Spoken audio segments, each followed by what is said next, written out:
Assalamualaikum warahmatullahi wabarakatuh. Kembali lagi dalam channel Uncle Wira. Uncle kali ini akan membahas kembali materi TWK HOTS, di mana bagaimana sih bentuk kasus nasionalisme dan cinta tanah air di dalam pandemi COVID-19. Jadi pandemi ini kemungkinan besar bisa menjadi soal di dalam tes CPNS 2021 ini karena kita sedang mengalaminya dan sedang hangat-hangat dibicarakan di dalam masyarakat ya. Jadi, kita akan mengaitkan dengan topik, salah satu topik yang dibicarakan dalam TWK adalah nasionalisme. Nasionalisme itu sangat juga berkaitan dengan cinta tanah air. Nah, sekarang kita akan melihat bagaimana sih perbedaan nasionalisme dan cinta tanah air pada kasus pandemi COVID-19 ya. Nah, ingat teman-teman, kalau nasionalisme di dalam kisi-kisi itu poinnya, indikatornya adalah harus berbicara masalah identitas. Adapun dari identitas negara itu sendiri ada bendera, lambang, bahasa, lagu, semboyan, bentuk negara, sistem pemerintahan, hukum yang berlaku, dan semua hal-hal yang terakhir yang menjadi penciri dan salah satu bentuk apa ya aspek yang mengikat kesatuan di dalam bangsa ya. Jadi itu yang disebut identitas nasional. Identitas nasional. Tetapi kalau cinta tanah air adalah upaya menunjukkan kepedulian kita kepada bangsa, rasa cinta kita kepada bangsa, tetapi tidak tanpa identitas ya, tidak menunjukkan adanya identitas nasional di dalamnya. Berarti ini tanpa identitas ya, tanpa identitas. Kalau ini nasionalisme tadi tetap sama cinta tanah air, kepedulian terhadap suatu bangsa, tetapi dia mengandung unsur identitas ya. Jadi seperti itu perbedaan yang mendasar antara nasionalisme dan cinta tanah air. Seperti video-video Uncle di yang lain teman-teman bisa mempelajari secara detail video tentang perbedaan jelas antara nasionalisme dan cinta tanah air di video Uncle yang lainnya. Nah, sekarang Uncle akan membahas ini bentuk nasionalisme dan cinta tanah air khusus pada kasus pandemi COVID-19. Namun sebelum kita bahas kasusnya, teman-teman bisa subscribe channel ini, like, share, and comment, serta nyalakan lonceng pemberitahuannya agar teman-teman senantiasa memperoleh informasi seputar CPNS dari Uncle Wira. Teman-teman juga bisa mengikuti bimbingan belajar Uncle Wira dengan cara DM di Instagram Uncle Wira. Teman-teman akan memperoleh pembelajaran konsep berdasarkan kisi-kisi Permenpan yang dibicarakan di dalam Permenpan ya, per poin, per ayat, per pasal, per ayat, per poin. Kemudian kenapa penting untuk diajarkan konsep? Ketika teman-teman menemukan bentuk soal baru di dalam tes nanti, teman-teman tetap bisa menjawabnya karena memang memahami konsepnya ya. Seperti itu. Kemudian 2 atau 3 hari sebelum tes, teman-teman akan memperoleh evaluasi pengetahuan selama mengikuti pembimbingan, kemudian evaluasi psikis dan mental diri teman-teman dalam menghadapi tes, kemudian strategi apa yang teman-teman akan gunakan pada saat tes nanti. Nah, namun sebelum mengikuti pembelajaran di Uncle Wira, teman-teman harus memperoleh tryout dulu untuk mengukur kemampuan awal tes intelijensi umum, tes wawasan kebangsaan, dan tes kepribadian TKP-nya ya. Jadi, dengan mengetahui kemampuan awal teman-teman, kita bisa mengarahkan bagaimana cara membimbing teman-teman yang baik berdasarkan hasil tryout-nya nanti, pretestnya nanti ya. Jadi segera bergabung di bimbingan belajar Uncle Wira dengan cara DM di Instagram Uncle Wira. Langsung saja kita lihat soal nomor 1. Pemerintah telah menghimbau setiap warga Kepulauan Jawa dan Bali melalui Kementerian Dalam Negeri dengan menerbitkan instruksi Menteri Dalam Negeri nomor 27 tahun 2021 tentang pemberlakuan pembatasan kegiatan masyarakat PPKM level 4, level 3, dan level 2 COVID-19 Jawa dan Bali. Pembelakuan tersebut membatasi kegiatan masyarakat kecuali yang bergerak di sektor esensial dan sektor kritikal. Pemberlakuan PPKM diharapkan mampu menurunkan angka penyebaran COVID khususnya daerah Jawa dan Bali. Pembelakuan tersebut memberikan dampak yang baik dalam menghambat pertumbuhan virus tersebut. Seperti yang dilansir dari Tempo.com, Presiden Jokowi mengumumkan penurunan angka COVID semenjak PPKM menurun sebesar 20%. Hal ini dapat dicapai karena setiap warga menunjukkan kepatuhan terhadap pelaksanaan PPKM darurat yang dilakukan oleh pemerintah melalui instruksi Menteri Dalam Negeri. Berdasarkan wacana di atas, sikap yang ditunjukkan warga dalam mematuhi instruksi Menteri nomor 27 tahun 2021 menunjukkan sikap dari.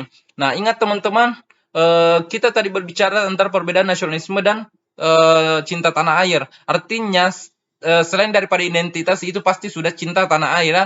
Tetapi kita harus batasi yang mana yang masuk tadi. Identitas itu adalah bendera, lambang, bahasa, lagu, bentuk negara, bentuk pemerintahan, semboyan, hukum, sistem pemerintahan dan hal-hal yang mengikat dalam semua hal yang mengikat dalam sesuatu satu bangsa ya. Misalnya demokrasi itu bentuk daripada identitas negara. Nah, sekarang di sini kan warganya adalah poinnya ini soal.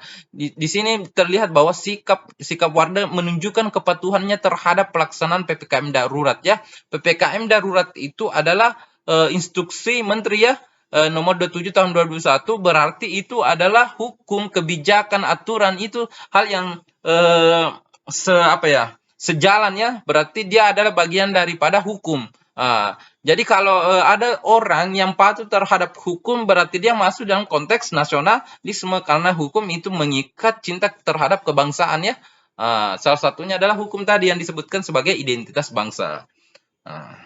Bisa dipahami ya teman-teman. Yang penting kalau ada identitas bangsa di dalamnya, ada soal yang menunjukkan kecintaan terhadap bangsa, tapi menjadikan identitas bangsa sebagai alat untuk mencintai atau menunjukkan kepedulian terhadap bangsa, berarti dia masuk pada bentuk sikap nasionalisme. Teman-teman harus memperhatikan kisi-kisi yang dibicarakan di dalam Permenpan ya. Kita lanjut soal nomor 2.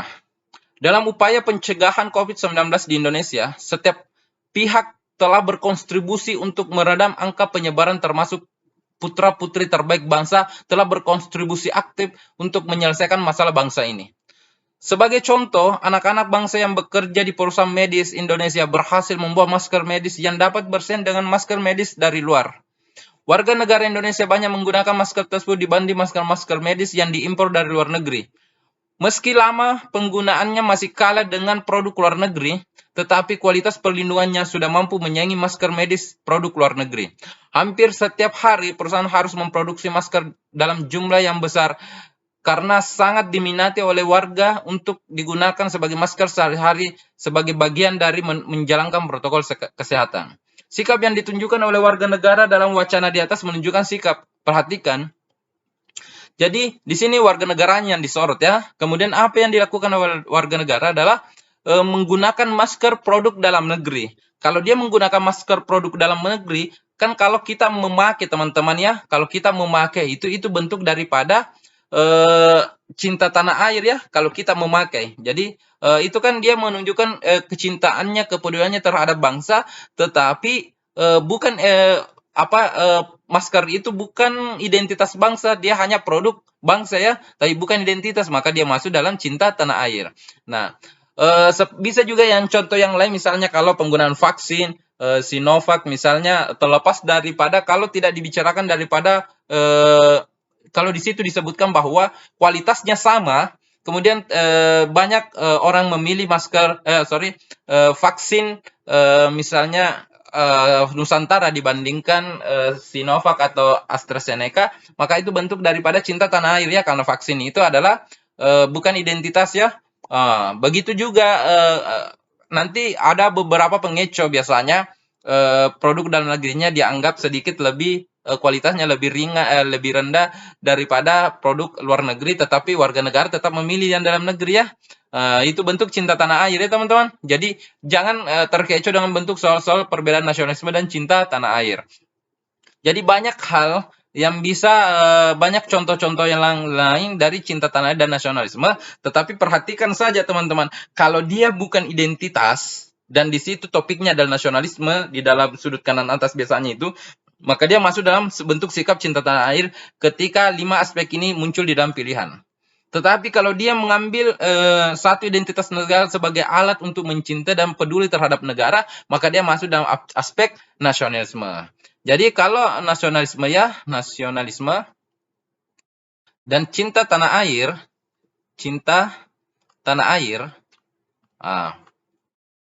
perbedaannya jelas adalah ini harus ada unsur identitas ya, unsur identitas.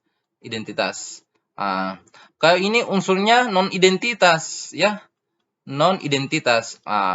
Yang mana itu yang dimaksud identitas adalah tadi bendera, lambang, bahasa, lagu, bentuk negara, lagu-lagu nasional, bentuk pemerintahan, demokrasi, apalagi hukum, mentaati hukum, segala hal yang membuat mengikat seseorang dalam ikatan kehidupan bernegara dan berbangsa, maka itu adalah nasionalisme, unsur identitas ya di dalam nasionalisme. Tetapi selain daripada itu adalah unsur non-identitas.